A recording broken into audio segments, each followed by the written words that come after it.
Fort të dashur vëllezër dhe motra dhe ju njerëz vullnet mirë. Në prag të Këshëndelave po vi përsëri pranë jush, për të bashkëndar me ju gëzimin e festës, brengat e kohës dhe dhuratat e hireve hynore që na jep fjala e mishruar. Po edhe për t'ju ftuar që të shkputemi qoftë edhe për një çast nga jehona dallgëve të jetës, nga frishërime ardhme në luftra të shumta në kanë botës dhe nga zhmuja politike në vendin tonë. E të dëgjojmë vajin e një foshnje, fjalën e mishruar që i flet botës me praninë e heshtur të tij në Betlehem, kurse të pakëzuarve me praninë e tij në kish, në trup e në shpirt. Këtë ftesë nuk ka drejtoj vetëm katolikëve, por të gjithë njerëzve vullnet mirë, sepse Krishtlindja vërtet është festë të krishterëve. Por Krishti, Mesia, paqja mbi tokë, shpresa e të gjithëve, jeta e gjallëve dhe shëlbuesi i gjithë njerëzimit. Këndej, le ta festojmë së bashku lindjen e tij historike dhe t'i gëzohemi ardhjes së tij me lavdi, duke shpresuar me bindje, me fe e me dashuri.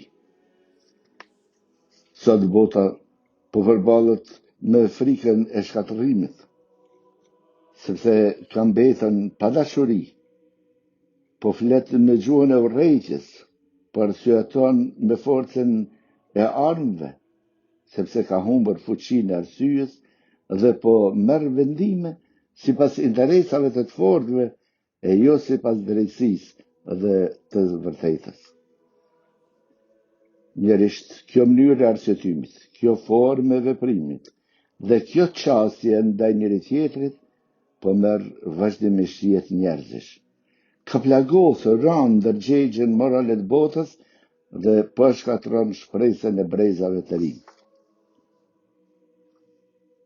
Edhe në këtë situatë, kisha përsëri i fton dëbit e saj dhe gjithë njerëzit vullnet mirë ta kundërojnë Krishtin, të mbështeten tek ai dhe të penduar për fajet personale, të guxojnë të shpresojnë, pasi Krishti është shpresa që nuk zgënjen. Nuk jemi të pafajshëm as për realitetin e përgjithshëm në vendin tonë, as për pakënaqësitë e krijuara mes nesh, dhe as për të turbollirat politike të ditëve të fundit në vendin tonë. Pasi njeriu ynë më shumë po i bindet partive se sa ndërgjegjes, më shumë po e ndjek fatin e liderëve se sa të ardhmen e fëmijëve të vet, dhe më shumë është përqendruar në atë çka thuhet se sa në atë çfarë bëhet. Kurse për të mirën në përbashkët, dinjitetin e secillit dhe barazinë për të gjithë nuk mendon fare. Prandaj, le të shfrytëzojmë festën e Krishtlindjes për të rrëmuar ndërgjegjen tonë, pasi në një mënyrë apo tjetër, të gjithë jemi bërë bashkëpërgjegjës e bashkëvajtor, kur kemi heshtur para të pavërtetave të thëna, gabimeve të bëra dhe padrejtësive të kryera. Mbi gjitha, kur kemi shpresuar pa bindje, kur jemi bërë të pandjeshëm ndaj nevojave të motrave dhe vëllezërve tanë, e kur dashurin e kemi shkëmbyer me interes, besnikrin me oportunizëm dhe afërsin me komunikim virtual.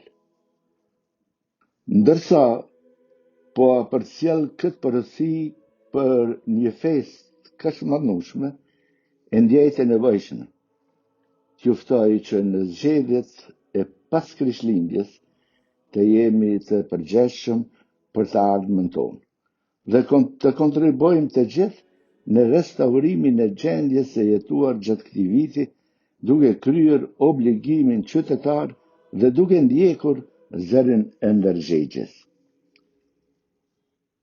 Të kontribuojmë kështu, që vendi ynë të ketë një stabilitet të qëndrueshëm politik, të përshpejtoj hapat të drejt familjes evropiane dhe të të ruaj patsenueshmërinë e lirisë së besimit, të drejtën dhe lirinë e përcaktimit shpirtëror dhe multireligiozitetin e kombit.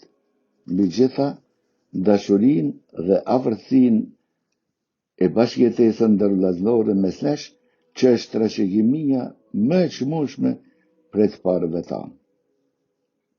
Dërsa po e them gjithë këtë, më duhet të rfehem para jush, sepse as unë vetë nuk kam mundur të jem i përkryer, as të bëj mjaftueshëm për t'ju ndihmuar që të jepni më të mirën. Për një gjë mund t'ju siguroj.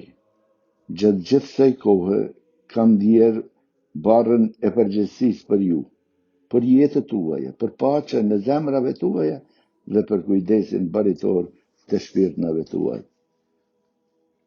Në lutjet e mia ja kam besuar Krishtit secilin prej jush veç e veç, dhe të gjithëve së bashku, duke ju përqëruar atij që na fton t'i besojmë brengat e jetës, barrën e mëkateve dhe ligështit tona, sepse është i vetmi që ka jetuar mes nesh deri në fund, zemërbut e i përvujt. Është i vetmi që na mëson se si të përballemi me të keqen pa u bërë pjesë e saj, si ta kërkojmë paqen pa e mohuar të vërtetën dhe si ta mbrojmë dinjitetin njerëzor edhe kur gjithçka duket e humbur. Prandaj, mos keni frikë, sepse po ju sjell një lajm të mirë, gëzim të madh për mbar popullin. Sot ju lindi shëlbuesi Krishti Zot. Këto fjalë nuk janë poezi për kohë të qeta, as thënie për mbushmendje, por thirrje për guxim, që derisa përballemi me të keqen, të mbajmë gjallë shpresën në amshim, gëzimin e jetës e të jemi të pafajshëm, edhe të lumtur si të bijtë e hyjut ndërsa ecemi këtu mbi tokë. Duke uruar Këshëndellat dhe vitin e ri, ju jap bekimin tim dhe ju uroj paqe e bekim për të gjithë dhe për mbar vendin tonë. Urime dhe për shumë vjetë.